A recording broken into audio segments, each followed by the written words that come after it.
para que elas possam ser transformadas em filhos salutares, cada um de nós é presente, encarnados e desencarnados.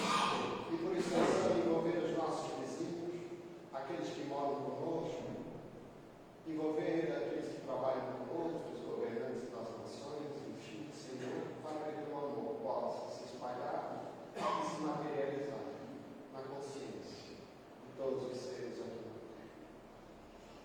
Pai nosso que estás nos céus, santificado seja o teu nome, venha o teu reino, seja feita a tua vontade na terra como nos céus.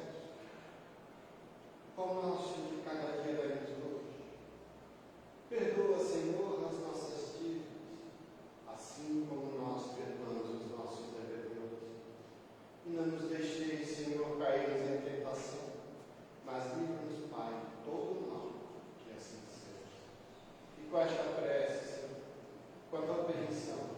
com a permissão de Manuel Francisco da Luz, pedimos para iniciarmos as atividades doutrinárias da noite de hoje, desejando a todos, meus irmãos, que Jesus nos conforte, que tenhamos todos uma fortaleza, que Jesus te espírito nos palavra.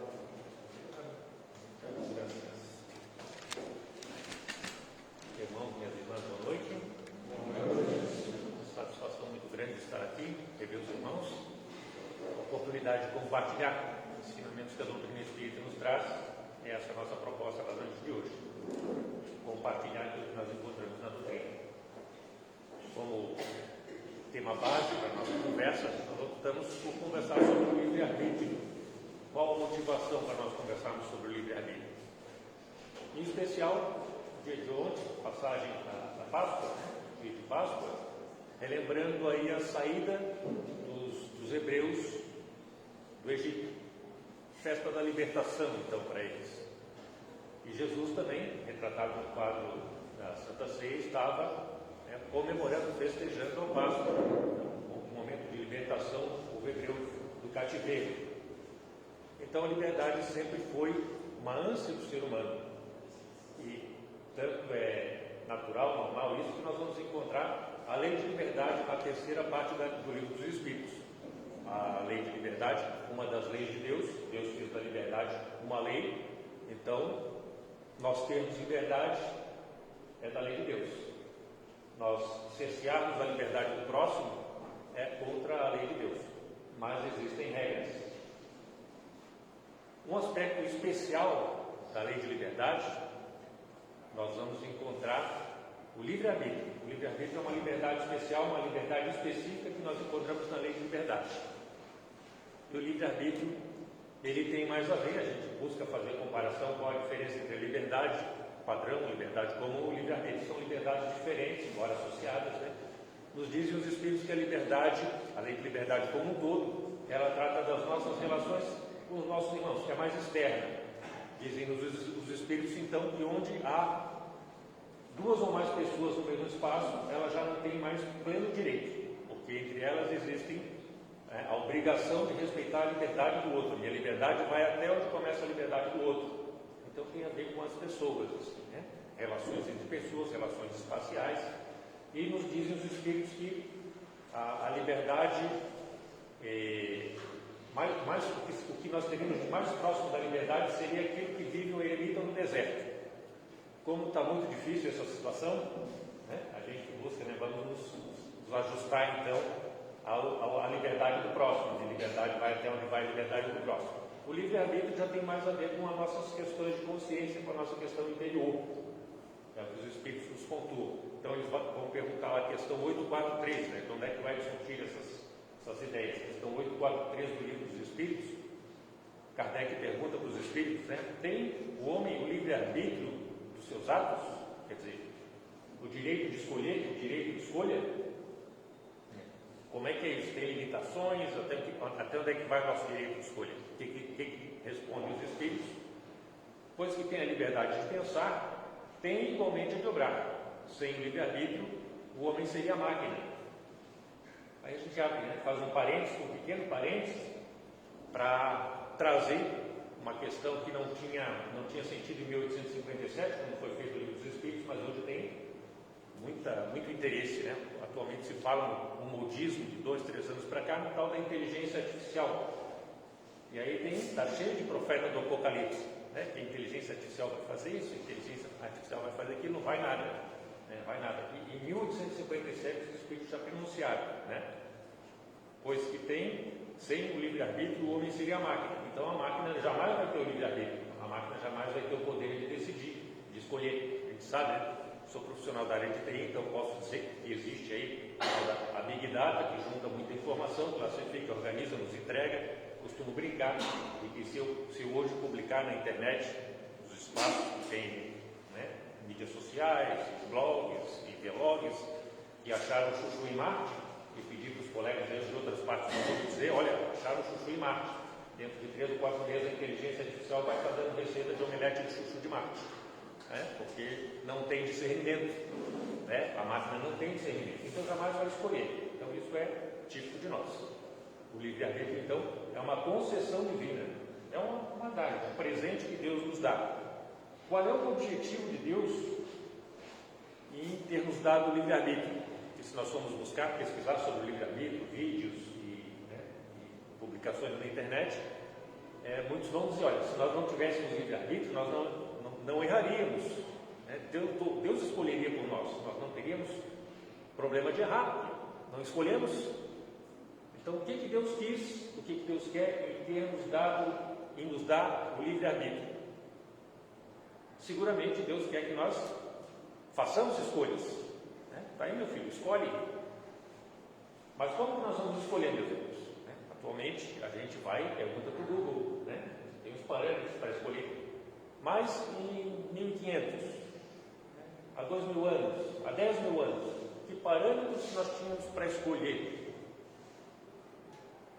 Os mais espirituosos vão dizer, a gente tira no par o ímpar, né? Na dúvida a gente tira no par o ímpar, não sabe o que fazer, a gente tira no par o ímpar. Seguramente não é isso que Deus quer. Deus quer nos dotou de inteligência, nós somos o princípio inteligente do universo, então Deus nos dotou de inteligência para que nós, usando a inteligência, desenvolvêssemos o discernimento. Deus nos deu sentidos, órgãos de relação, para observarmos o outro, né? O outro foi lá, tropeçou na pedra, eu não vou tropeçar também, eu vi. Então, para olhar, observar e aprender, Deus quer que nós desenvolvamos o discernimento e aprendamos a escolher.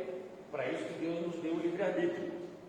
Escolha, não é para o ímpar, não é na sorte, é escolher com inteligência, observarmos a inteligência, nós somos, temos esse princípio inteligente, e vamos usar essa inteligência para fazer as nossas escolhas.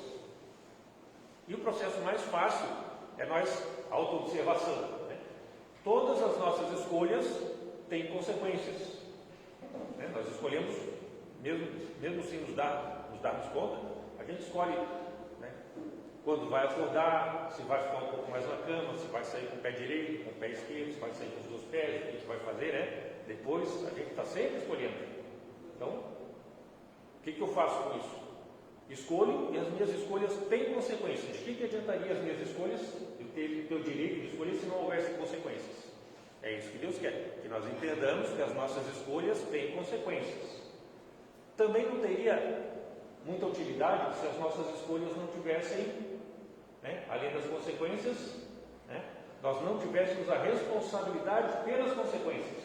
Então ele já ficou bem complexo, não é só escolher. Eu escolho, as minhas escolhas têm consequências e eu sou responsável pelas minhas escolhas, porque elas têm consequências, sou responsável pelas consequências. Então Deus quer isso, que nós aprendamos a escolher o que é conveniente para nós. Paulo já falava isso no Evangelho, no Atos dos Apóstolos, né? Tudo posso, mas nem tudo me convém. Parece óbvio, né, meus irmãos? Mas não é tão óbvio assim, porque nós vemos muito e frequentemente nossos irmãos, nós mesmos, cometendo muitos erros. Mas como é que eu vou ter parâmetro para escolher? Só observar os outros, né? Posso escolher também? Como é que fica isso? Que parâmetros que eu tenho para escolher? Hoje tenho mais, há 2.000 anos não tinha, 10.000 anos tinha menos ainda. Por isso que Deus, meus irmãos, Ele colocou a vontade dele dentro de nós. Questão 621 do Livro dos Espíritos. Para a gente que estudou, a gente se lembra, né, Denise? O que diz a questão 621 do Livro dos Espíritos? As leis de Deus estão escritas na nossa consciência Desde que desperta a nossa consciência, questão 621 do Livro dos Espíritos, talvez o irmão, o vídeo está sendo gravado, vai ficar como referência para nós. Desde que nós acordamos com a consciência, desde que a consciência acordou no ser humano, desde que nós despertamos para a consciência, as leis de Deus estão escritas lá. Tá, então eu sei da vontade de Deus, eu tenho noção, sei do que é certo e do errado, porque Deus colocou isso dentro de mim. Naturalmente, se pergunta, né? Como que, sabendo a vontade de Deus, nós fazemos errado? Não é uma boa pergunta? Tá, se a vontade de Deus está escrita, está na minha consciência. Por que eu faço errado? Por que a gente erra tanto? Por que a gente mais erra do que acerta? Para trás, muito mais, hoje a gente erra bem menos. Dizem, né, os espíritos, porque também foi questionado para eles, né? Dizem-nos os espíritos, porque nós somos atrapalhados, nós nos permitimos ficar ofuscados, obnubilados, nós nos complicamos por causa das paixões, em especial o orgulho e o egoísmo. Então, o orgulho e o egoísmo são paixões que fazem com que nós ignoremos a vontade de Deus que está inscrita na nossa consciência. É só aquela condição. Eu vou experimentar para ver o que acontece. Primeiro eu sou mais do que os outros. Orgulho e egoísmo. Está lá a vontade de Deus, a gente sabe que essa é a vontade de Deus, mas a gente experimenta. Não, vou olhar o meu lado primeiro, vou cuidar de mim primeiro. Eu sou mais do que os outros. Isso em algum momento teve utilidade lá na pré-história, a gente trabalha combatendo isso daí. Como é que a gente trabalha essas paixões, meus irmãos? Orgulho e egoísmo. A gente trabalha com as virtudes correspondentes a esses vícios. O egoísmo nós tratamos com a caridade, então é olhar um pouco mais ao nosso redor, olhar um pouco mais para os nossos irmãos, as necessidades que eles têm, não só materiais, né, necessidades de compreensão, paciência, tolerância, o exercício, enfim, de todas as virtudes, mas combatemos o egoísmo com a caridade e combatemos o orgulho com a humildade. Está aí Jesus, príncipe da paz, expoente maior para nós, dando-nos o exemplo de humildade. Ele, espírito de maior envergadura, governador espiritual, o espírito mais evoluído, mais avançado que nós temos notícia, que nós conhecemos, que esteve aqui conosco, dando exemplo de humildade. Ninguém foi tão humilde como o Mestre Jesus, nos ensinando o que fazer, nos ensinando como fazer. Então, para as paixões que nos cegam, o orgulho e o egoísmo, trabalhamos exercitando, fazendo exercícios práticos de caridade e de humildade. Não é tão difícil, Jesus é um modelo para nós. Mas, meus irmãos, além das leis de Deus estarem escritas na nossa consciência, para auxiliar no nosso processo de discernimento, de escolhas, o uso do livre-arbítrio, como é que eu vou usar o meu livre-arbítrio? Consulta a tua consciência. O que mais? Isso daí funciona até hoje, mas Deus quis, Deus, infinitamente bom e justo, nos ama, um amor perfeito, sublime, que nós dificilmente conseguimos alcançar. Deus nos deu mais subsídio para a escolha. Há 3.400 anos aproximadamente, mandou para nós Moisés, esse mesmo aí que fez que tirou o povo hebreu lá do Egito, esses festejos de hoje da libertação, de trabalho da liberdade, do livre-arbítrio. Mandou Moisés para nós, 3.400 anos, e Moisés nos entregou os 10 mandamentos. Então a vontade de Deus, ela deixou de existir apenas na nossa consciência, que já era muito, e veio de fora. A vontade de Deus vem de fora, os 10 mandamentos. Continua valendo, tá, gente? A gente não conversa muito sobre os 10 mandamentos, mas continua valendo, tá? Amar a Deus sobre todas as coisas, honrar pai e mãe, não matar, não roubar, não levantar falso testemunho, quer dizer, não mentir, continua valendo. Agora a gente acaba esquecendo, às vezes, por conveniência. Então nós temos a vontade de Deus escrita na nossa consciência, veio de fora para dentro, os 10 mandamentos, e ficou conosco por um tempo, trabalhando por um tempo. Deus mandou mais uma providência.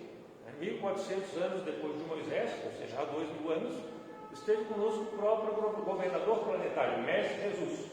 E ele veio nos trazer, além de exemplificar tudo que ele ensinou, ele veio nos trazer a regra de ouro.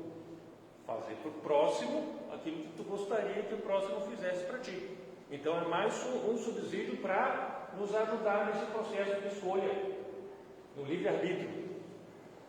O que eu vou escolher? Está em dúvida? Se fizessem para ti, tu ia gostar? Ah, não ia gostar. Não pode fazer para o outro. Essa é a regra de ouro ensinada pelo Mestre Jesus. Além de sintetizar os 10 mandamentos, ele desenvolveu muito o nosso pensamento, essas ideias, em embora não pudesse ter falado tudo. Então, a presença de Jesus, a regra de ouro que o Mestre Jesus nos ensinou, mais um subsídio para o nosso processo de escolha, discernimento, nos ajudar. Ficou nisso? Não.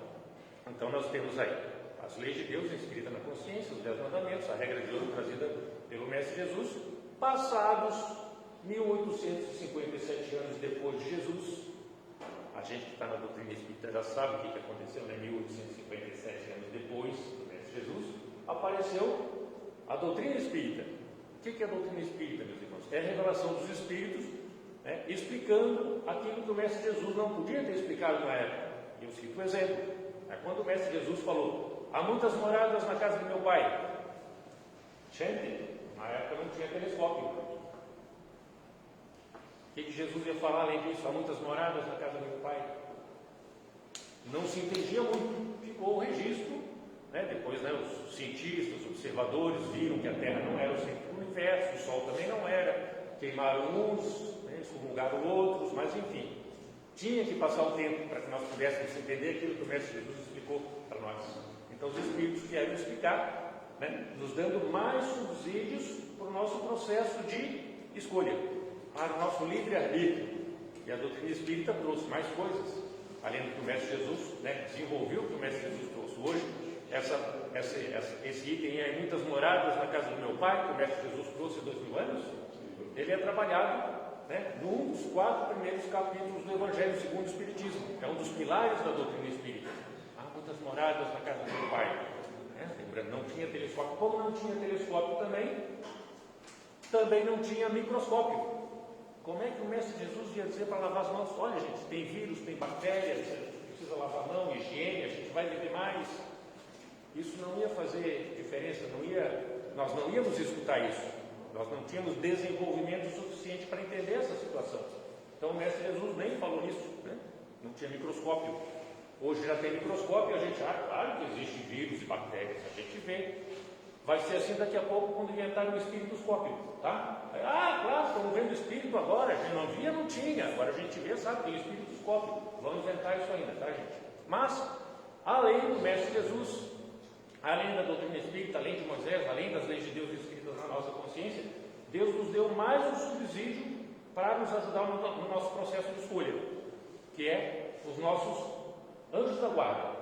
É outro item também que nós encontramos no livro dos Espíritos, os anjos guardiões, os espíritos protetores. Tem muita coisa ali, né? Devemos ter palestra também guardada, gravada sobre esse tema, também já fizemos esse tema daí. E os anjos da guarda, cada um de nós tem um anjo da guarda. Ou seja, mais de 8 bilhões de habitantes do planeta, mais de 8 bilhões de anjos da guarda. Cada encarnado, desencarnado também, tem um anjo da guarda. Principal tarefa do anjo da guarda, nos aconselhar. Então, para o ímpar, não, né? Pergunta para o teu anjo da guarda: meu anjo, faço ou não faço? Quer dizer, as leis de Deus, os 10 mandamentos, a regra de ouro, a doutrina espírita, os nossos anjos da guarda. Deus nos ama ou não nos ama? Ele nos deu o livre-arbítrio, mas não é um te vira, tá aí, decide, escolhe, vai para o ímpar. Não, Deus nos deu muito subsídio para nós acertarmos o nosso processo de escolha, mas nos deu liberdade de errar. E o livre-arbítrio é tão sagrado, meus irmãos, que os nossos anjos da guarda, por mais que eles cuidem de nós, eles não interferem no nosso livre-arbítrio. Nem Deus interfere no nosso livre-arbítrio. Nosso livre-arbítrio é sagrado, nosso direito de escolha, inclusive de errar deliberadamente. Eu quero errar. Nós vamos ver, tem situações em que nós queremos errar e erramos deliberadamente. Isso é permitido, né? Tem consequências, né? Nós somos responsáveis pelas consequências, às vezes tem sofrimento envolvido, mas é nosso direito. Então Deus nos deu muitos subsídios para auxiliar o nosso processo de escolha. E a gente se pergunta, mas como é que a gente consegue errar tanto com tudo isso, né? Faz parte do nosso processo de aprendizado. Se nós formos buscar a simbologia, a alegoria lá da Bíblia, do Antigo Testamento, tem a figura lá de Adão e Eva. Né? A Eva foi só no fruto que não podia. Minha filha, pode tudo aqui, menos aquilo lá. A Eva foi lá, né? No fruto proibido, porque característica do ser humano, experimentar o que não conhece, experimentar o desconhecido, para ver o que acontece. Azar é deles e nosso, né? Ela saiu do paraíso com Adão, né? Foi alegoria só, tá, gente? Isso tem a ver com a nossa inteligência. Nós vamos sempre com esse espírito de pesquisa, buscar. A gente só tem que saber como buscar, né? Sutileza, cuidado, o que a gente tem tratado de se envolver. Mas, meus irmãos, o livre-arbítrio tem limitações. Não é assim, posso tudo. Como Paulo disse, tudo posso, mas nem tudo me convém. Ele não se referiu às limitações. O livre-arbítrio tem limitações. Por exemplo, o livre-arbítrio tem limitações com relação à questão física. Quem quiser ir, eu vou ali na porta e vou voando para casa. Não vai. Tem o livre-arbítrio, pode querer, mas não vai. O cidadão que nasce com uma perna mais curta do que a outra, ele pode ir para as Olimpíadas, mas jamais vai ser um corredor. Com uma perna mais curta que a outra, não tem. Então, é uma limitação do livre-arbítrio. Limitações físicas. Tem limitações físicas. O livre-arbítrio, ele é limitado por aspectos físicos. Também, o livre-arbítrio, ele tem a ver com o desenvolvimento. Ele é tão maior, o livre-arbítrio se desenvolve, ele é tão maior, quanto mais desenvolvido nós somos, quanto mais nós nos desenvolvemos. Tem a ver com a questão da intelectualidade, com a questão da cultura, com o desenvolvimento do senso moral. Quanto mais nós desenvolvemos, maior o nosso poder de escolha. E aí nós trazemos exemplo para facilitar. Um exemplo que nós escolhemos, foi muito interessante, é o tal do João de Barro. Todo mundo conhece o João de Barro.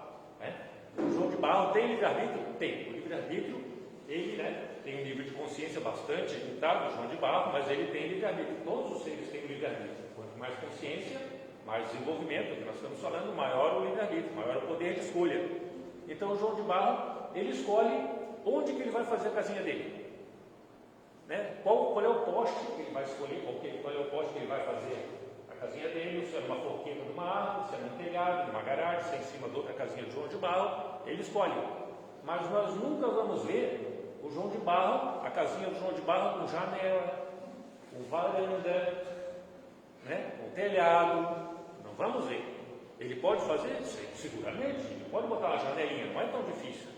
Mas por que o João de Barro não bota janela na casa dele, não bota varanda, não bota telhado? Porque isso não está na cabeça dele. O desenvolvimento do princípio inteligente ali, todos nós temos o princípio inteligente, o princípio vital, que nos dá vida. Todos os seres vivos têm esse princípio inteligente. Isso não cabe na cabeça do João de Barro. Ele pode, mas ele não sabe que pode. Trazendo para o aspecto humano, gênero humano. As crianças têm livre-arbítrio? Essa é a questão, eu li para os irmãos a questão 843, essa é a questão 844, tá? Em miúdos, o que ela diz? A criança naturalmente tem livre-arbítrio. Só que o livre-arbítrio da criança está limitado aos interesses dela. Que nem o meu pequeno. Ele pode escolher o carrinho que ele quiser. Mas ele não vai escolher que horas ele vai dormir, que horas que ele acorda, o que ele come, onde é que ele estuda, a hora que ele sai de casa, a hora que ele chega. Não tem desenvolvimento para isso. Isso se desenvolve com o desenvolvimento das faculdades, com o crescimento das faculdades. Então a criança tem livre-arbítrio, mas como dizem os Espíritos, é limitado aos interesses dela. E aí nós pegamos, fazer uma reta que fica mais fácil de entender. O João de Barro, bastante limitado, as nossas crianças, já no gênero humano, muito mais capacidade de uso do livre-arbítrio. Nós, então, muito maior a nossa condição de usar o livre-arbítrio, porque já temos consciência e desenvolvimento. Daí, o item seguinte seria qual? Os espíritos superiores. Quanto mais desenvolvimento, maior a capacidade do uso do livre-arbítrio, maior liberdade no uso do livre-arbítrio. Também fica fácil se a gente pegar os nossos irmãos silvícolas, que vivem lá na selva. Eles têm livre-arbítrio? Tem, mas é muito mais limitado. Talvez não tenha internet lá, uma farmácia na esquina, um supermercado, talvez não dê para pedir as coisas pelo Mercado Livre, talvez nem saiba que existe isso. Então, quanto mais nós somos desenvolvidos, menos limitações nós temos, mais possibilidades de uso do livre-arbítrio. Então, temos as limitações físicas com relação ao livre-arbítrio, que limitam o livre-arbítrio, as nossas limitações de desenvolvimento, nós temos as limitações sociais para o livre-arbítrio. E aí é fácil de nós entendermos por quê. Vamos fazer uma comparação entre a pessoa que nasce aqui, Brasil, e uma pessoa que nasce lá no Oriente Médio, naquelas outras religiões que existem lá, por exemplo, entre os muçulmanos. Dá para entender que tem limitações sociais, em especial para a mulher, que é obrigada a usar a burca, só fica o sol de fora, É uma questão social, uma conjuntura social. Ela tem o livre-arbítrio, aqui é de um jeito, Lá no Oriente Médio é do outro jeito, né? Limitações sociais, né? Tipo de família, local que vai nascer, recursos que vai ter, tudo isso são limitações ao livre-arbítrio. Mas, que é pontuado mais um item que limita o livre-arbítrio, são as questões espirituais. Não impede, não anula o livre-arbítrio, mas interfere no livre-arbítrio. Nós vamos encontrar isso no livro dos médiuns, na questão da mediunidade ostensiva, no item da subjugação. Na subjugação, o médium ostensivo, normalmente uma mediunidade deseducada, não sabendo que é médium, ele entrega a vontade dele para o espírito. Ele não sabe se está fazendo isso, mas ele entrega a vontade dele para o espírito. O espírito, ele passa a obedecer a vontade do espírito. Isso se chama subjugação. Ele anula a vontade dele, deixa de usar o livre-arbítrio, mas usa o livre-arbítrio para entregar a vontade dele para o espírito, que vai subjugá-lo, vai comandá-lo como se ele fosse um robô. Então essas são limitações do livre-arbítrio. Onde que o livre-arbítrio é menos limitado, meus irmãos? Os espíritos pontuam para nós. Isso, o nosso livre-arbítrio é menos limitado, ele é mais amplo, ele tem muito mais possibilidades antes de nós encarnarmos. Quando? Na escolha das nossas provas e das expiações também, que nós precisamos passar. Ou seja, no nosso planejamento encarnatório. No nosso planejamento encarnatório, nós temos mais ampla possibilidade de uso do livre-arbítrio. Ali, no planejamento encarnatório, nós vamos escolher as provas pelas quais nós vamos passar, as expiações, os resgates que nós queremos fazer. E aí o nosso livre-arbítrio ele é mais pleno, porque aí nós estamos também com a consciência mais liberta, não estamos mergulhados na carne, temos assessoria direta dos nossos guias e mentores, amigos espirituais, que nos auxiliam nesse processo de escolha. No uso do meu livre-arbítrio, a minha liberdade, eu uso para escolher as provas. Então quer dizer que depois que eu encarno, estou encarnado aqui, não tenho mais livre-arbítrio diante das provas? Tem, meus irmãos. Aí os espíritos também vão pontuar. O livre-arbítrio aqui, enquanto encarnados, diante das provas, está na forma como nós vamos enfrentar as nossas provas. Eu escolhi as provas antes de encarnar. Estou encarnado, a prova vai aparecer. Problemas de saúde, o excesso de saúde também é um problema, porque a gente acaba se excedendo, limitações sociais, meio que a gente vai nascer, limitações financeiras, econômicas, intelectuais. Então a gente escolhe as limitações, as dificuldades que nós vamos passar quando encarnados. E aqui, então, diante das provas, nós escolhemos como que nós vamos enfrentar as provas. Diante da prova, a prova é uma dificuldade, alguma coisa que nós temos que superar, que nós escolhemos antes. Eu escolho se eu vou enfrentar essa prova com revolta, com resignação, agradecendo a Deus pela prova, pela dificuldade que me faz crescer, me faz superar, ou vou ficar revoltado, vou ficar magoado, vou ficar me queixando que tudo dá errado para mim. Dá para entender? Nós é que escolhemos como nós vamos enfrentar as provas. Então continua, permanece o nosso livre-arbítrio. Por isso que é muito bom, né? A gente olhar a vida com um olhar sempre positivo, sempre otimista, né? Em que essa dificuldade vai me fazer crescer? O que essa dificuldade, esse obstáculo está me oferecendo em termos de progresso? Naturalmente tem dificuldades que vão se resolver numa semana, outras em alguns meses, outras em poucos anos e algumas encarnações, né? Da nossa parte é a paciência, é uma virtude, estamos aqui para desenvolver todas as virtudes. Mas enfim, meus irmãos, vimos, né? Nós temos muitos subsídios para ajudar no nosso processo de escolha, ou seja, Deus quer que nós escolhemos, nos cercou de recursos para nós escolhermos direito, escolhermos bem. Nossa condição de escolha não é plena, ela tem limitações, antes de encarnar e depois de encarnar, várias limitações. Então Deus quer que nós aprendamos a escolher. Dá para entender, né? Dá para imaginar como são importantes as nossas escolhas, como é importante nós estarmos atentos aos convites que a vida nos faz. Então vamos buscar alguns aspectos práticos, né? Sair um pouco dessa subjetividade, que isso tem muito a ver, né, com cada um, como cada um encara a cada situação. Vamos buscar subsídios também na doutrina espírita. Nós temos para isso o livro Céu e Inferno. No livro Céu e Inferno, segunda parte, nós temos lá depoimento dos espíritos. Lá são os espíritos contando para nós em que situação que eles estão e por que eles estão naquela situação, trocando em miúdos para nós, né? quais foram as escolhas que eles fizeram no uso do livre-arbítrio que situaram, na qual eles se situaram na condição de espíritos em diferentes categorias. Allan Kardec começa pegando o depoimento dos espíritos felizes, que é muito bom, em maior quantidade, o primeiro. Allan Kardec é otimista positivo, né? Vamos ver como os espíritos felizes vivem. Por que eles são espíritos felizes? Como que eles chegaram lá?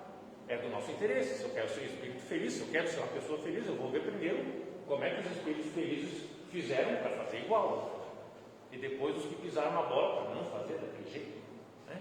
Então, os espíritos felizes, isso nós tomamos cuidado, pegamos aqui para os irmãos, né? Espíritos felizes, esse que eu falei, né? Aparece por primeiro. O que os espíritos felizes fizeram no uso do livre-arbítrio que os tornaram espíritos felizes? Eles optaram por seguir as recomendações de Jesus. Eles refletiram, pensaram antes de fazer as escolhas. Ou seja, no uso do livre-arbítrio, né, tem liberdade, vou escolher. Como é que eu vou escolher? Vou consultar minha consciência, vou ver se está ali dentro dos 10 mandamentos, vou trazer a regra de ouro, se com relação ao outro, o outro gostaria, então eu posso fazer. Vou consultar os espíritos, vou consultar o meu anjo da guarda, faço ou não faço? Estou em dúvida, né? Os espíritos felizes optaram por dedicar o tempo deles, a vida deles, para seguir as recomendações de Jesus, seguir as leis de Deus. Isso os colocou na condição de espíritos felizes, espíritos superiores com mais liberdade, com mais possibilidade de escolha. Depois vem os espíritos em condições medianas. Quem são? Somos nós, os espíritos em condições medianas. Qual é a característica dos espíritos em condições medianas, meus irmãos? A gente sabe, somos nós, como é que nós agimos? Os espíritos nos dizem aqui. Os espíritos em condições medianas são aqueles que no uso do livre-arbítrio optaram por não se envolver. Não são maus, não fazem maldade, mas perdem as oportunidades de fazer as coisas boas. São os tais dos acomodados. É assim que os espíritos nos classificam, nós somos os tais dos acomodados. Não fazemos o mal, mas somos bem relaxados na prática do bem. Nós não buscamos situações para praticar o bem. A gente deixa acontecer. Se acontecer, eu vejo o que eu faço. Né? Vamos continuar em condições medianas enquanto não tomarmos uma atitude. Né? Não formos mais ativos e menos passivos. Na sequência, meus irmãos, nós temos os espíritos sofredores e criminosos arrependidos. Esses espíritos, né, recomendo, leiam lá, vamos lá para a segunda parte do livro do Céu e Inferno, ler depoimento dos espíritos, nós vamos ver que esses espíritos sofredores e criminosos arrependidos, é uma categoria só, são aqueles que deliberadamente, no uso do livre-arbítrio, optaram por violar a liberdade dos irmãos, infringir sofrimento aos outros, deliberadamente. Só que, como o título diz, são criminosos arrependidos. Eles já chegaram no estágio do arrependimento. E é o primeiro passo, meus irmãos. Quando a gente pisa na bola, quando a gente erra, o primeiro estágio é arrependimento. O segundo estágio é a expiação. Sofrer aquilo que nós fizemos os outros sofrerem. Terceira fase é a reparação. O prejuízo ficou, nós temos que reparar aquele que nós prejudicamos. Ou seja, de nenhuma forma interessante a gente pisar na bola, a gente infligir sofrimento aos outros. De nenhum momento. Né? O retorno é muito demorado, é sofrido desnecessário. Se a gente optar por seguir a jornada correta, fazer o que a consciência manda, seguir as orientações de Jesus, a gente vai bem mais rápido, com muito menos sofrimento. Então, os criminosos arrependidos e sofredores já estão um passo adiante, já estão no caminho de retorno ao bem. Depois nós temos os nossos irmãos, os suicidas. O suicida é aquele que, antes de encarnar, escolheu as provas. E aqui encarnado, ele resolveu, fugir da prova. Por intermédio do suicídio. Resolveu fugir da prova. No uso do livre-arbítrio, ele se acovardou. E daí? Como Deus é Pai, Deus é misericordioso, esse filho que se equivocou vai ter oportunidade de reencarnar novamente, tentar novamente, até acertar. Vai ter ou não, uma ou outra dificuldadezinha, mas vai conseguir superar. Que nem a gente, quando a gente tenta, não consegue, tenta de novo, não consegue, a gente vai tentando até conseguir, depois que consegue, continua fazendo até se aperfeiçoar. Os suicidas também vão conseguir, meus amigos. Mas no uso do livre-arbítrio, eles usaram o livre-arbítrio de forma equivocada. Optaram por fugir das provas. É só o que não resolve. E por fim, tem os espíritos endurecidos. Se a gente fosse definir os espíritos endurecidos, se a gente fosse rotular, diríamos que são espíritos rebeldes com relação ao livre-arbítrio. Esses espíritos endurecidos são aqueles que, no uso do livre-arbítrio, reconhecem que estão errados, mas querem continuar errando. Eu sei que estou errado, sei que estou fazendo errado, mas eu estou no meu direito, eu quero continuar fazendo errado. A gente pode dizer, teimoso então, é teimoso ou rebelde, mas para a gente ver como o livre-arbítrio é respeitado. O espírito rebelde está no direito dele, então só está prolongando o sofrimento dele, porque está indo contra as leis de Deus, contra a vontade de Deus. Mas está ali, tem o depoimento dele na segunda parte do livro Céu e Inferno. Então, aí são depoimentos de espíritos genéricos. Eles têm nome, têm situações que descrevem, com muito mais riqueza de detalhes do que isso que eu pude trazer aqui. E para finalizar, tem uma história que não está nas obras fundamentais, que até agora só usei as obras fundamentais, usei o Evangelho, o Livro dos Espíritos, o Livro dos Médiuns, e agora o Céu e Inferno. Tem uma obra que traz isso daí na prática, que é muito interessante, meus irmãos. É uma obra chamada Ação e Reação. Quem psicografou, o espírito que editou essa obra, é o espírito André Luiz, e o médium foi Chico Xavier. E esse livro Ação e Reação é um das obras da série A Vida no Mundo Espiritual. E nesse livro Ação e Reação, a gente repete para ajudar a fixar, está guardado aqui no vídeo, está em registro, para fortalecer quem quiser buscar. A gente encontra isso também pronto já na internet, para ler essa história que é muito interessante. É o capítulo 18 do livro Ação e Reação, que são desencarnações coletivas, ou tragédias coletivas, como quiser.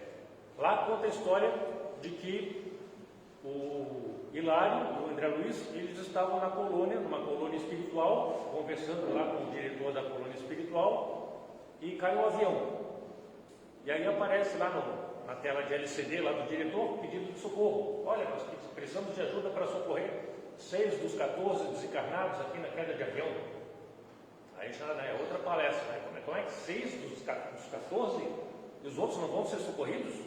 Os outros não estão suficientemente amadurecidos para receber o socorro imediato, meus irmãos? Isso o instrutor explica lá. Mas aí André Luiz e Hilário, eles querem ir lá ajudar o pessoal que desencarnou na queda do avião, desencarnações coletivas. E não é permitido para eles. Não é permitido porque eles não têm preparação, é uma situação muito específica, muito especial, e como eles estavam lá de repórteres, André Luiz ia trazer as coisas escritas para nós. O diretor da colônia disse que podia traumatizar a gente, que é muito sensível aqui, ele não pode ler, que a gente fica traumatizado, então não deixou. Mas para não perder a instrução, o instrutor da colônia contou uma história lá para o André Luiz e para o Hilário. Para não perder a oportunidade de instrução, vou passar para vocês um fato que aconteceu há poucas semanas aqui. Retornou do plano espiritual, retornaram à nossa colônia do plano material 2 trabalhadores da casa, Ascânio e Lucas. Ascânio e Lucas trabalharam aqui e trabalham na erraticidade, aqui ajudando pessoas há mais de 5 séculos. Ou seja, o Ascânio e Lucas já, a mão cheia, 5 séculos de trabalho em favor do bem. Quando estão encarnados, estão trabalhando para ajudar as pessoas, e quando estão desencarnados também estão trabalhando em colônias espirituais, porque se empolgaram com a doutrina de Jesus. É comum, a gente vê trabalhando nas leis de Jesus, é muito empolgante, é muito motivante, é muito bonito, porque ajuda a resgatar espíritos, tirar o sofrimento do coração das pessoas, mostrar horizontes novos. Então estavam empolgados, Ascânio e Lucas, e eles queriam naturalmente mudar para mundos superiores. E como nós vimos aqui, em mundos superiores o livre-arbítrio é mais dilatado, eles podem mais nos mundos superiores. Mas Ascânio e Lucas não tinham possibilidade de migrar para os mundos superiores, mesmo depois de reiterados pedidos.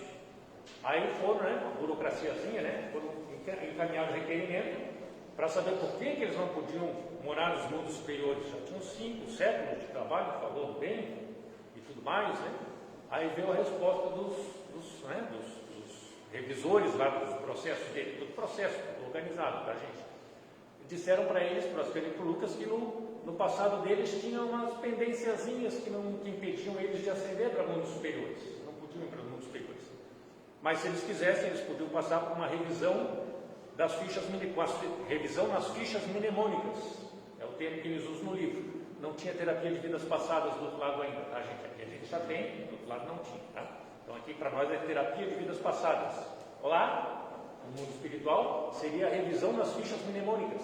Né? Onde é que são essas informações do perispírito, tá, meus irmãos? Tudo que nós vivenciamos fica registrado no nosso perispírito, tudo que nós passamos.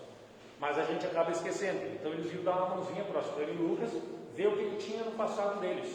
Aí foram, se sujeitaram a esse processo de revisão das fichas e encontraram lá no ano de 1429, enquanto eles serviam no exército de Joana d'Arc. 1429, estavam no exército de Joana d'Arc, na conquista, na reconquista, retomada da cidade, a fortificação de Orleans. O que aconteceu? Joana d'Arc tomou, de novo, né, a cidade, a região de Orleans, então acabou, né? Os franceses botaram os ingleses para correr, acabou a guerra, não precisavam mais, né, matar ninguém. O Ascânio e o Lucas, eles jogaram dois colegas, quer dizer, dois irmãos, dois inimigos de exército, do alto de uma torre do castelo. Os dois caíram no fosso lá das pedras e morreram. Eles não precisavam ter feito isso. Eles não precisavam ter matado os dois irmãos, por mais que fossem, né, inimigos. Enquanto guerreavam, a guerra terminou, não tem mais inimizade. Passavam a ser prisioneiros ou eram soltos para voltar para casa. Isso era típico que a Joana d'Arc fazia, mais libertava do que aprisionava. Mas os dois, lamentavelmente espertinhos, no uso do livre-arbítrio, resolveram matar os dois. Jogaram do alto da torre, os dois caíram lá no fosso, morreram. Resultado, eles foram tratados como heróis, né, como muito valentes, como heróis e tudo mais, só que quando desencarnaram se arrependeram, né, porque não precisavam ter feito isso. Mas não bastou o arrependimento, né, meus irmãos? Nós já tocamos, além do arrependimento, tem a expiação e tem a reparação.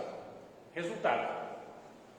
Perguntaram para eles, e vocês querem voltar um pouquinho mais para trás aí na pesquisa das fichas mnemônicas? Não, tá bom, vamos resolver esse assunto, vamos espiar isso daí de uma vez para a gente, né, tocar o barco para frente.